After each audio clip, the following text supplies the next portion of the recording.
Yeah. I don't care how good you are in anything. You don't have discipline, you ain't nobody. Right. You're nothing without discipline, because you give up under the slightest struggle without discipline. 100%. I mean, discipline is doing what you hate to do, but do it like you love it. Doing what you hate to do, but do it like you love it. That is a great quote. Mm-hmm. And if you can do that, you could be successful in anything. You know, you normally are. Your mind has to be stronger than your feelings. Your mind has to be stronger than your feelings. Think about every poor decision you've made in your life. Gosh. There was more emotion that was involved in it than there was mind. Every single one of them. Think about it. Really was. Your feelings keep you in bed. Your mind tells you, get up. It's easy to get up. Hell yeah. It's the easiest thing in the world to do. All right, man, I'm done. I ain't going. I ain't gonna keep going. Yeah, I don't feel like going to work. The I'm one, done. yeah, It's man. easy. It's very easy. But what's hard is going, yesterday I got nothing from working as hard as I could. Nothing happened for me. I'm gonna do the same thing again today, but I'm gonna try to work harder. That's the hardest thing in the world. To get up every day and give 100% and be in the same position that you were each day, but mentally know that you're trying and trying and trying. That's a real grind. It's been very fun talking to, especially talking to young men about this. It's like, well, and that's the other thing too, is I think the world is full of darkness, let's say. And we could say each of us have a little bit of light. And if we release that light, if we let it shine properly, Christ, it's too cliche to go on with in some sense, but the world is a lesser place if you do not reveal from within yourself what you have to reveal. And the fact that the world is a lesser place actually turns out not to be trivial. Like, if you aren't everything you could be, more people will die, more people will suffer, more evil will be unconstrained, more tyranny will reign, more chaos will remain chaotic and dangerous, all of that. Do you mean this by this in the sense of like the old proverb of the wings of a butterfly fluttering become a hurricane? It's something similar to that, but it can even be more local. It's like your family is more messed up than it could be if you were less messed up than you are. Right. So if you just got your act together, like 10% more, your family would be 1% better. Right. It's like, well, do it. And that would ripple off into That the would- people that they interact Yes, with. and it of ripples. course. That's the other thing that's so cool, is that, like, people think, well, there's 7 billion of us, and each of us is just this separate dust mote, like floating in the cosmos, and what the hell difference does it make what you do anyways? It's like, that is not how we're connected.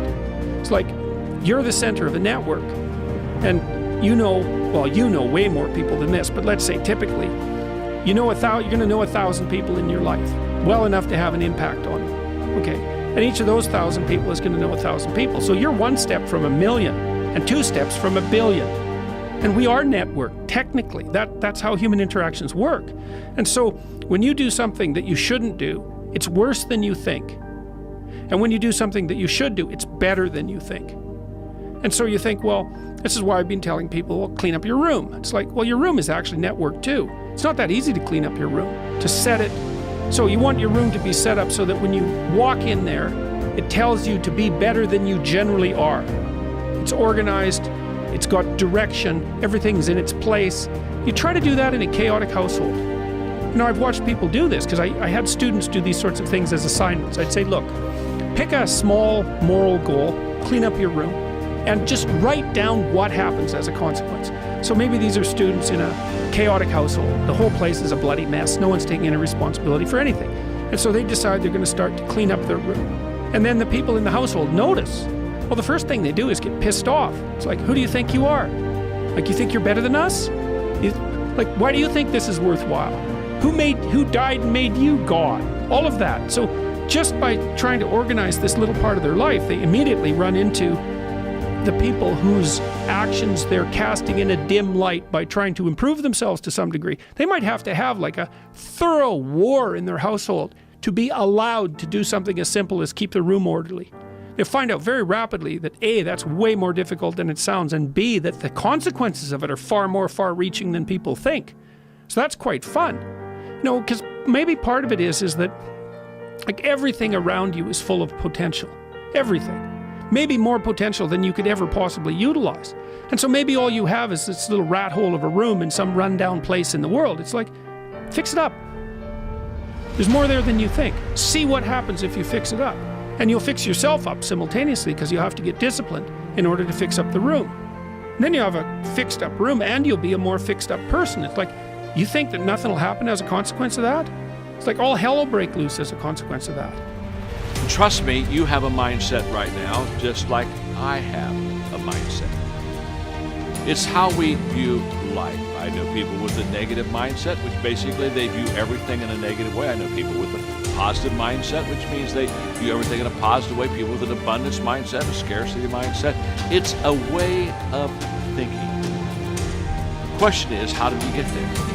How did we get that mindset? Through practice and habits. People that have a negative mindset have continually thought negatively. People that have a positive mindset have continually thought positively. You see, the things I do today determines the habits I have tomorrow, which determines the mindset that I have for life. So go back to what you do daily and ask yourself, what kind of a mindset am I developing today?